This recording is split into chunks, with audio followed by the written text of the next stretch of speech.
Welcome back to the Beyond the Dojo podcast. I'm Lauren. I'm Jeremiah. And this is episode 9, and we have a very fun episode for today. So proceed with caution. There's a good chance that people will have their offended pants on by the end of this. The topic for today is the problem with McDojos. And we will get into what a McDojo is in just a moment. Yeah. What's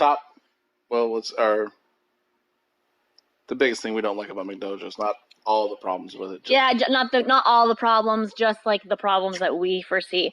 But first, let's share a lovely fail that Jeremiah had in reference to a McDojo. So we have a local dojo in the next county over that a lot of people really don't like, the head sensei, but he messaged us randomly, messaged our dojo Facebook page. And if you know anything about Facebook pages, if you have more than one administrator, everyone receives the messages.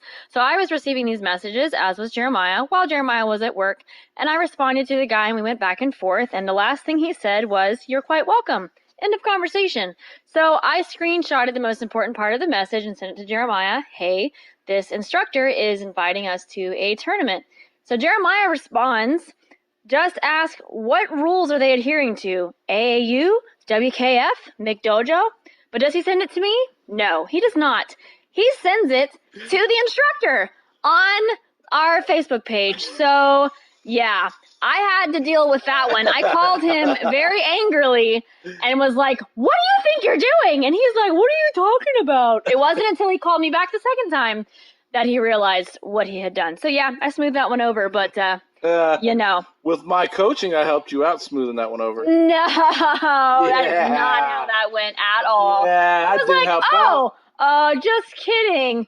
And then I just kind of kept on going. So, yeah, that could have been very ugly. So anyways, what is a McDojo, Jeremiah, master of McDojos, McDojo face? Thanks. I would say it's any dojo that compromises the integrity of the art to benefit their own finances. Okay. Their own pockets. Yeah, that's a pretty concise way of putting it. It's funny. A lot of people tend to think like non-traditional dojos in this case, but I don't think that's always the case. It doesn't really have to do with whether or not you're traditional or not. Yeah, it definitely has to do with your integrity and like whether you're teaching not only things that actually work, but at least that you can back up the claims that you make. I don't know if you guys follow McDojo Life on Facebook or Instagram. Oh, they're so great. They thrive off of finding these guys, but they make fun of these dojos where these instructors are like not touching the people and they're falling down and they're like knocking down the whole class with like their fake Kamehameha wave and stuff, and it's crazy. So McDojo definitely is one that compromises its integrity. And sometimes they have really shady practices. Like one of the big fears. This is not one of the things we're going to talk about, so I'm going to go ahead and mention it. I don't want to combine McDojo with the bad business practices, even though they tend to be together, because it takes a slimy person to do both. You said it was sometimes a money thing too. It is it's to benefit themselves. Yeah, it's always will. Okay. It's just to benefit them to make more money. Yeah. But I wouldn't say necessarily it's a business practice, because some non-traditional dojos, their business practices are a little shady also. Yeah. Well, it kind of along the same lines, though, of what you're saying with like doing shifty things to benefit themselves. Yeah. A lot of issues with, that I have seen in the media where there's an instructor that did something inappropriate with a student or was somehow assaulting or abusing that student. A lot of times those appear to be McDojos. So that sometimes seems like it goes hand in hand. It's a weird, complicated web of. I think traditionalists like ourselves have the tendency to group it all together. Yes, and all of them. They're all, it's like those dojos kind of attitude, and I, you got to see it for what it is. And as long as we don't have the right to tell someone whose art is right or wrong, but everybody knows when someone's compromising the integrity of something. It's obvious, so. Yeah. Okay, so we talked about what a McDojo is. So now, what is your beef with McDojos? My beef with McDojos is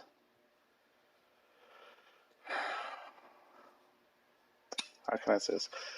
The lack of standard in the common practice, because most McDojos, you rapidly move through belts. You are rewarded for showing up. You're rewarded because you're a good kid. You're rewarded because you can tie your belt. You get a stripe because you were there 3 days, or you could count to 5 or 10. All those things are great and everything, but that's not martial arts. That's daycare, and that's like everyday kind of etiquette stuff, which we do teach and we do harp on, but not in that sense, Mm-hmm. you know.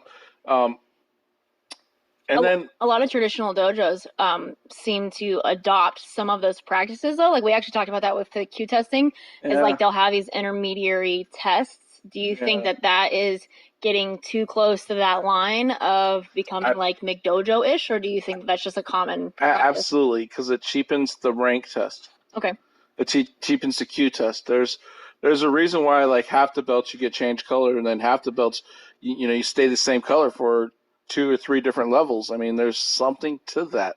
Well, I think that depends on how many belts your dojo Well, has well, adopted. in general, Mm-hmm. you stay a brown belt for 3 tests Mm-hmm. or 2 tests, right? In general. Mm-hmm. Why can't they just give you different colors then? Why is it set up to where you're repeating the same color over and over again? Mm-hmm. And it's done and like in Shotokan, it's done in several colors. Mm-hmm. Fifth and sixth, fourth, third, and two.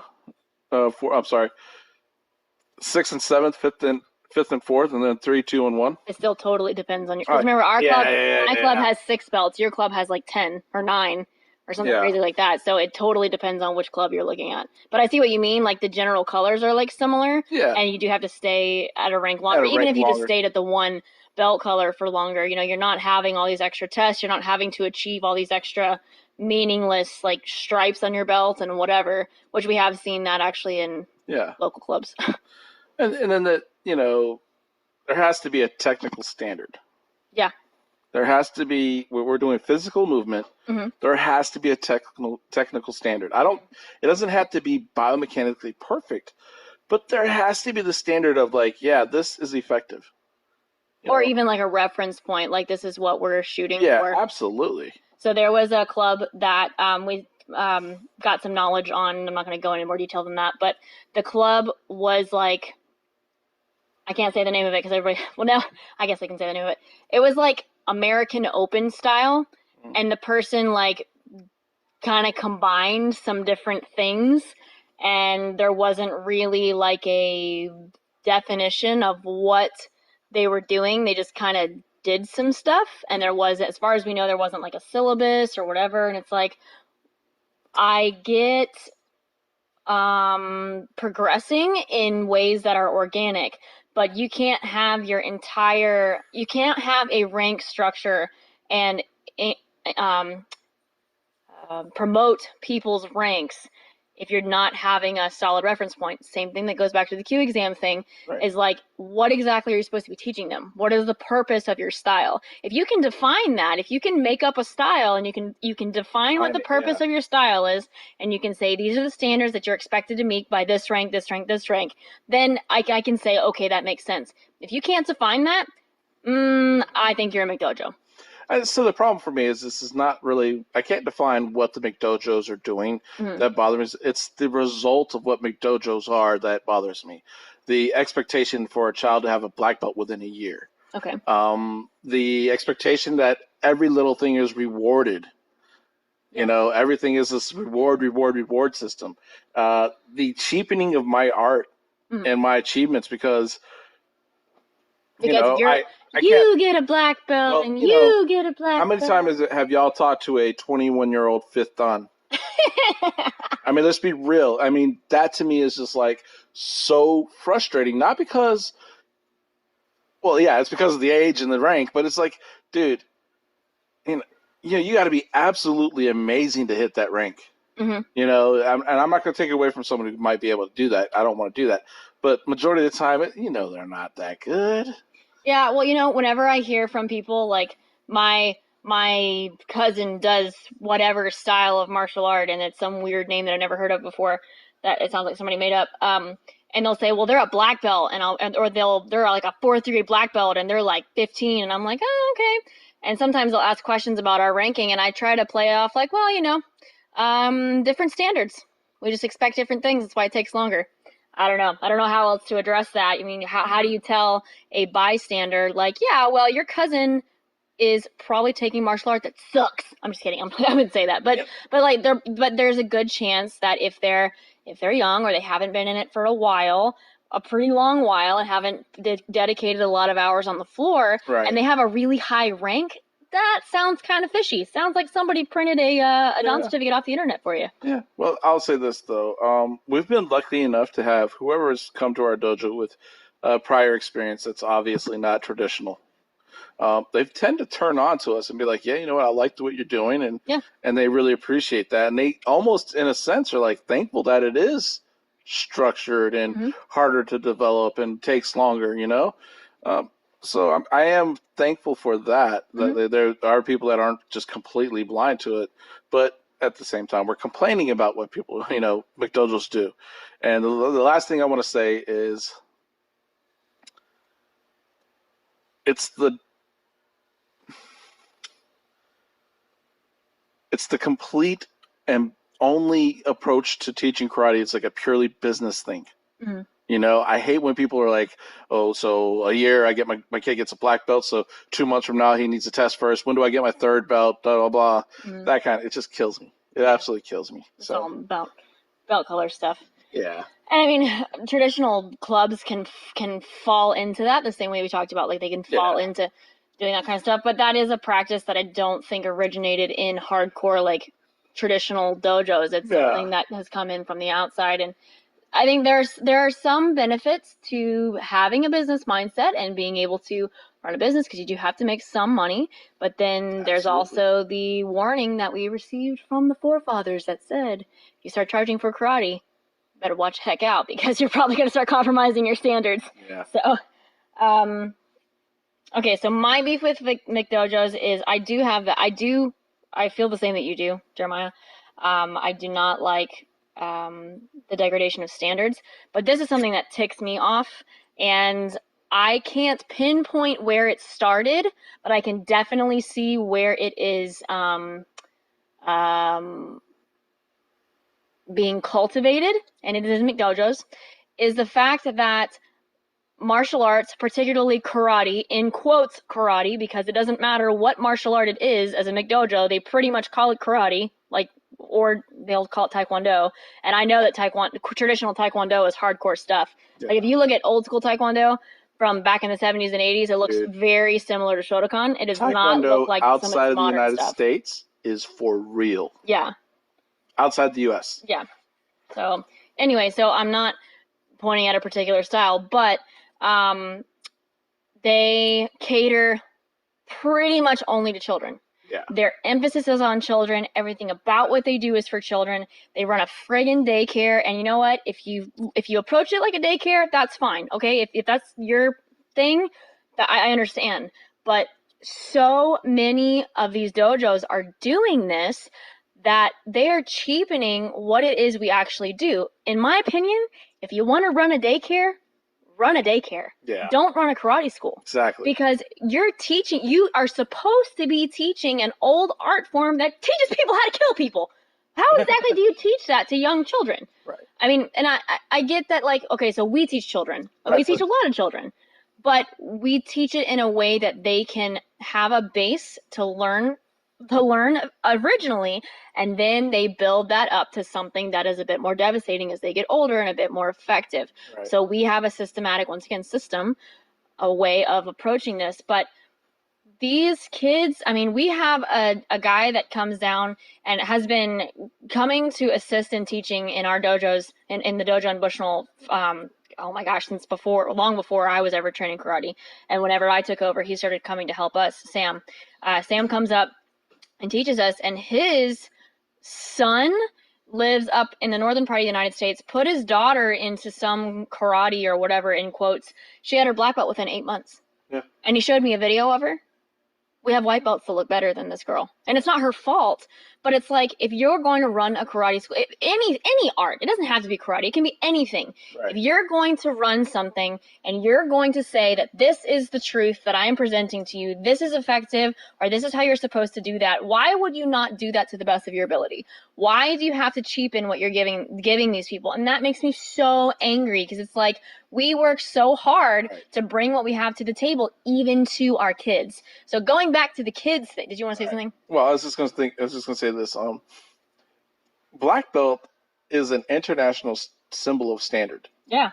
Even people who don't do martial arts, oh, it's a black belt. Oh my gosh, you know, and it kills me. That's the whole thing. That's the standard we're talking about. That kills me, because when people cheapen that, then when you really are an authentic teacher trying to promote your art, it's very difficult to sit there and listen to people belittle what you're doing. Yeah. You know, and be like, why does it take so long for your class? Well, yeah, what are you guys, remedial? Okay. Yeah, and they really, and it's almost, you just want to tell them to go screw off sometimes. Yeah. You know, because it's like, dude, that's not how it's done. Yeah. Well, okay, so going back to the stuff with kids. So furthermore, because it's turned into this childish game, basically, and because it's all being geared toward children, I don't know how it is in other countries. In the United States, traditional martial arts as a whole has been so tainted by that that it is so difficult to get adults into your club, because adults don't think of traditional martial arts as being effective, as being good for fitness, as being good for anything. In a ton of cases, I mean, probably the majority of cases, adults don't think that way. Now, granted, adults are generally going to be looking for outlets for their kids, especially if they're parents. They are going to be wanting to find things for their kids to be involved in. But even single parents, like, adults don't think of martial arts as being something they should be involved in. They literally think it's for children. Yeah. I'll have parents call sometimes and they're like, oh, I want information about your classes. Now I have to ask them what age, because we offer different age ranges. And I'm like, oh, you're interested in training? They're like, no, it's for my kid. What about you? I mean, and I'm granted, not everyone's going to be interested, and I'm not bitter about that. I'm not bitter about the fact that not all adults are interested. Not everybody wants to do this. But the fact that it's not even like culturally a thing, where adults don't actually think, oh, I should do martial arts. Maybe rather than joining a gym, I'll join a karate school, because, I don't really like lifting weights and I don't really like that kind of thing, but I can totally do a class thing, or I can totally do something where I feel like I'm physically, like I don't like to use the term has a purpose, because strength training does have a purpose, but in some people's minds, being able to do something where they physically accomplish something, to them, that's more important. That's why in the United States, Brazilian Jiu-Jitsu is like freaking, there are so many women in Brazilian Jiu-Jitsu, because they're like, look at this thing I'm able to do with my body. I'm able to utilize my body, and regardless of my size, and with proper technique, I'm able to take somebody else down. And that's empowering.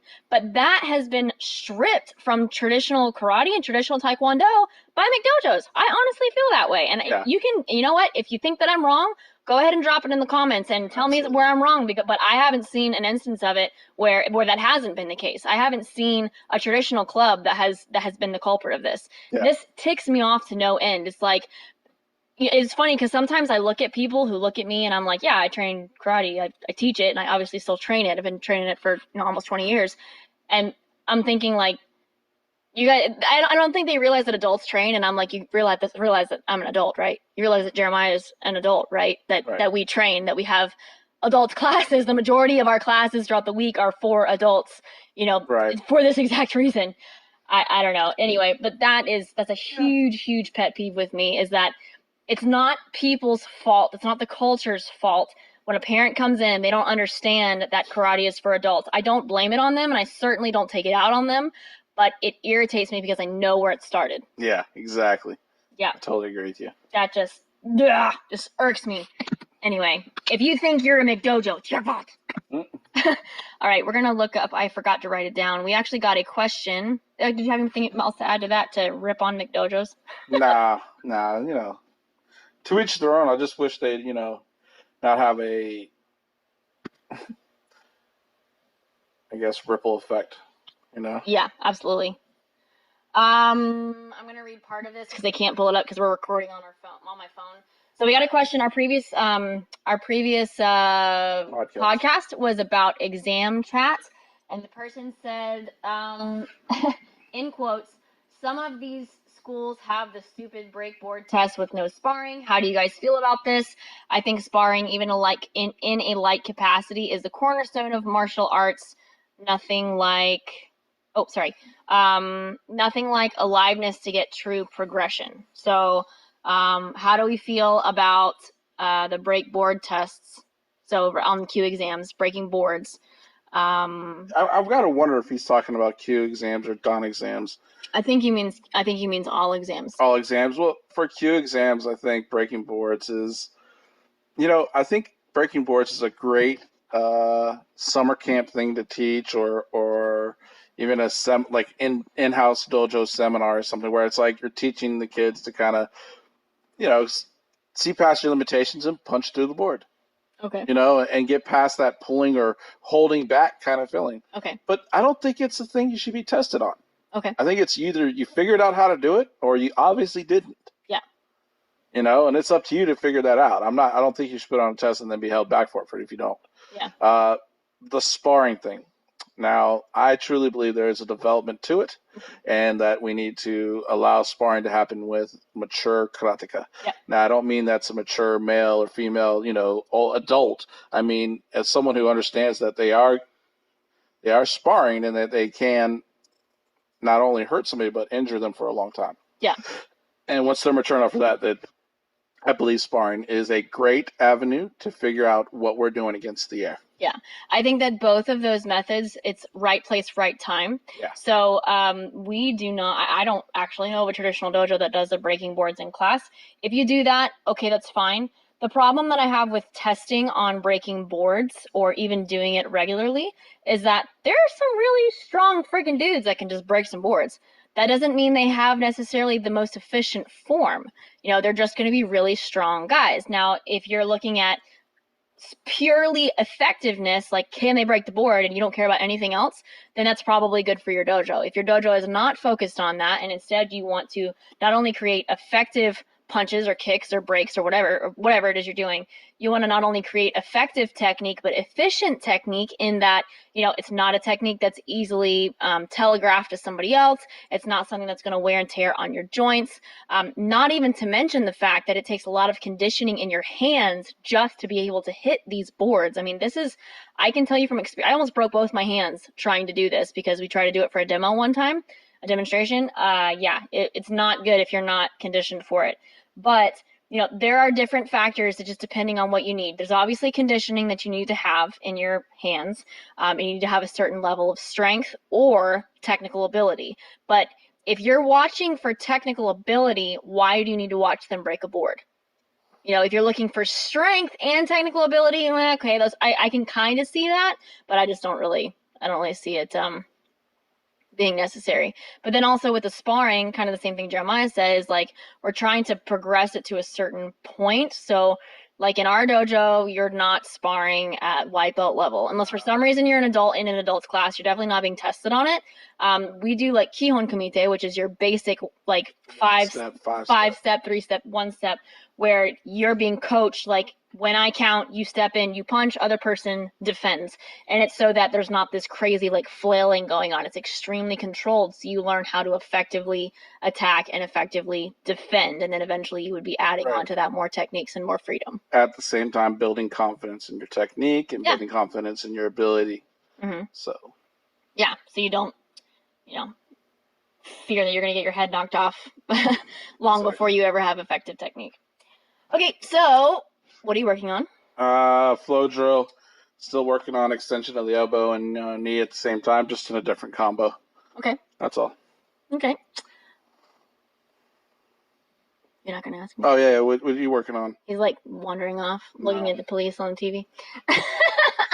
I'm starting to work on Konkudai. Nice. Don't know what aspects of it yet. I'm just still kind of walking through it, reviewing. Still going through beginner black belt katas and up, working on cleaning things up and all that jazz. Nice. Awesome. All right. Well, We are all done here. So remember, if you have any questions or topics you'd like us to cover, please drop them in the comments. We will go back and check previous podcasts if you do it there as well. And we will see you in the next one. See you later. Bye. Bye.